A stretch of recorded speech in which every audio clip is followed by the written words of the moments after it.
Hey guys, welcome back to another video. Today I have the 2023 Chevy Blazer 2LT behind me, which is actually the new base trim level for the Chevy Blazer, as GM has kind of discontinued some of the lower trims over the years.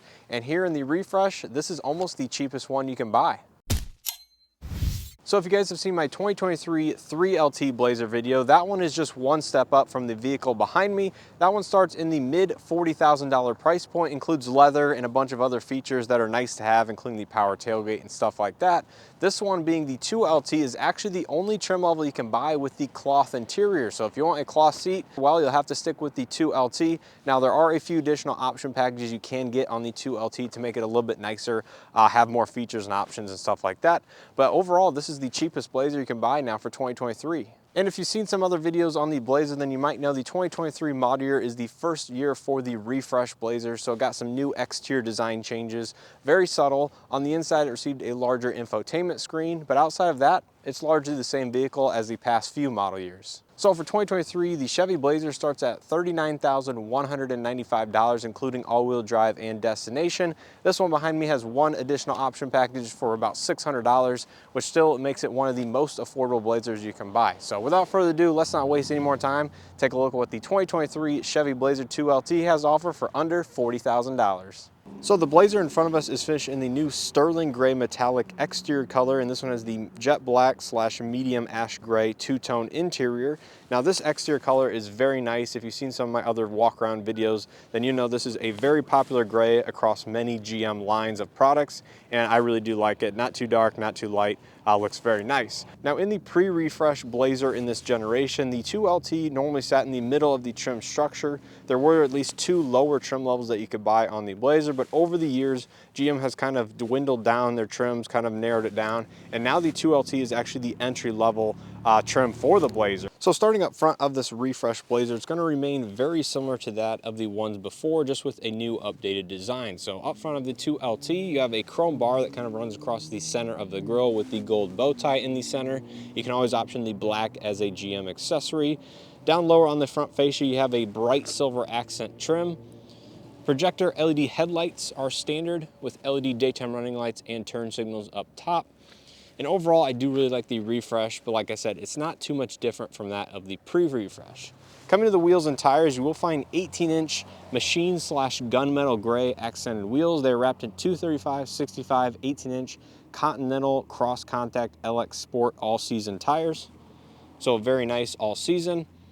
You'll find matte black body trim along the wheel arches and the lower portions of the vehicle. You can get paint matched or gloss black accents with the RS or Premier trims of the Blazer. There's your Blazer lettering on the driver and passenger front doors. Body color mirror caps, no turn signal integration. They are going to be heated, do have blind spot detection. Proximity entry on all four door handles, which is nice to see. That's not standard across all GM vehicles. And here from the side, you can see you do have gloss black A, B, and C pillar design elements. Definitely looks very nice. And you have a body color roof. There is two-tone options depending on the trim that you option on the Blazer. Now out back, you will find full LED taillights, which is nice to see on an entry trim. So LED brake, turn signal, and reverse light on the hatch portion. More silver accented trim lower on the rear bumper with the dual outlet exhaust. All-wheel drive badge, because this one is all-wheel drive. There's your backup camera and gold bow tie once again.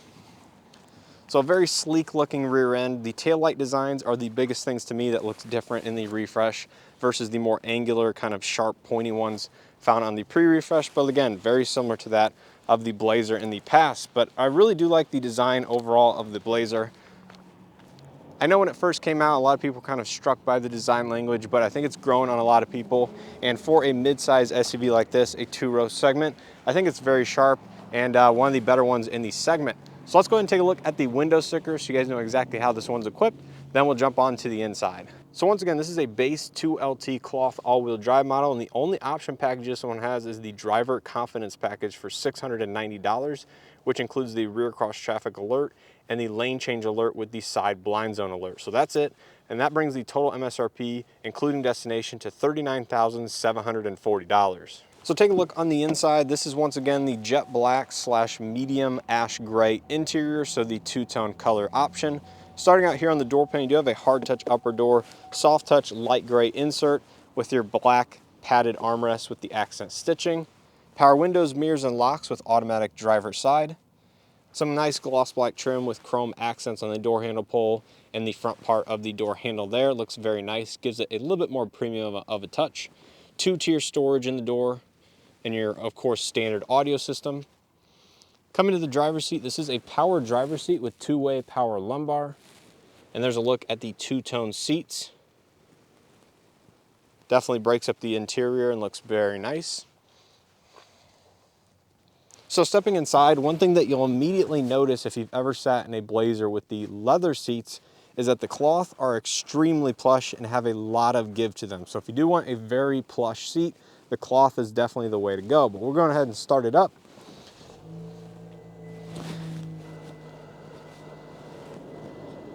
So immediately we're greeted to the mostly analog gauge cluster with the small 4.2-inch color display in the center. You can control that here on the right side of the steering wheel like normal. You can have your digital speed readout. Of course, we'll feature your odometer, trip settings, fuel economy, a bunch of other stuff that you can program and include with the vehicle. Very handy to have, just a little bit on the smaller side of things. You do have the standard plastic steering wheel, which I think is a little bit of a bummer, but again, this is the entry-level base model. Nice chrome trim on either side. You have your cruise control on the left with your collision avoidance assist, and of course your controls for the radio, voice commands, and that small screen on the right. Automatic high beam assist here on the left side, standard wipers on the right side. To the left of the steering wheel, you have your automatic headlights, along with your electronic parking brake. This does have a manual tilt telescopic steering column.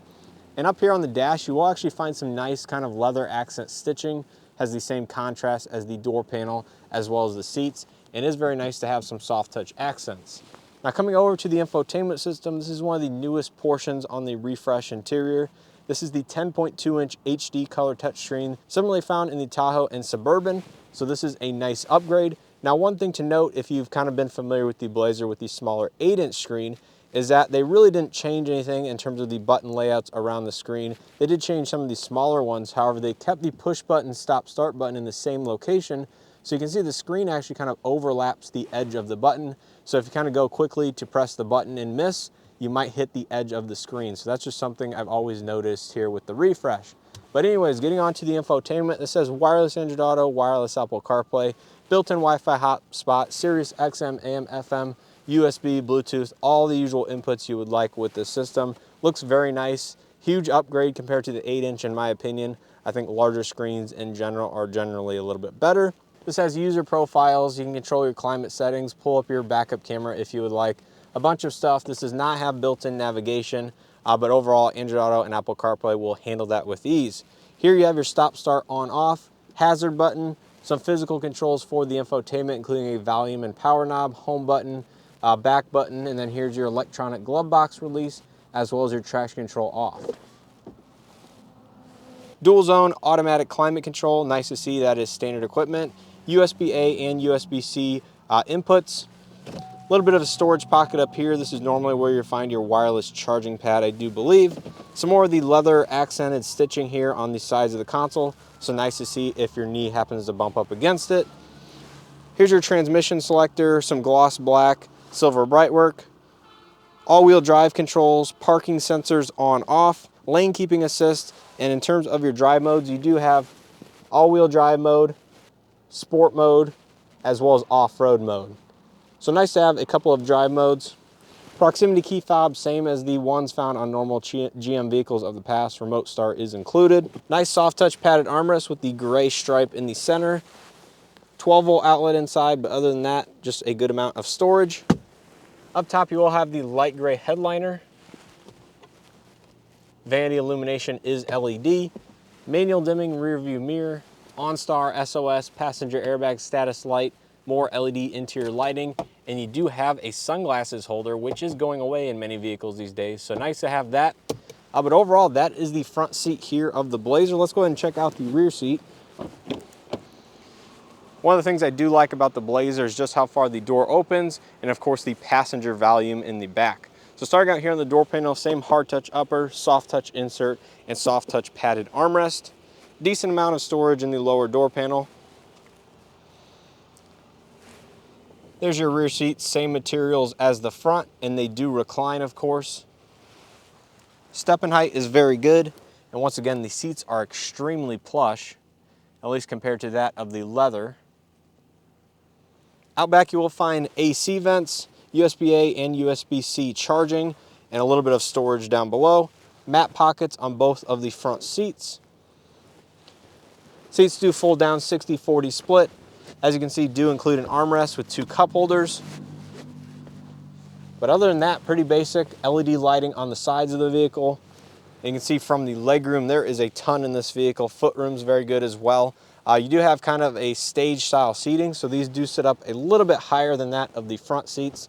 So you kind of do look down a little bit, but overall very comfortable and a good amount of room in the back seat of the Blazer. Coming to the trunk, you won't find a power tailgate on this particular trim, but if you go up to the 3LT or option maybe a couple of packages, you will get that on the 2LT.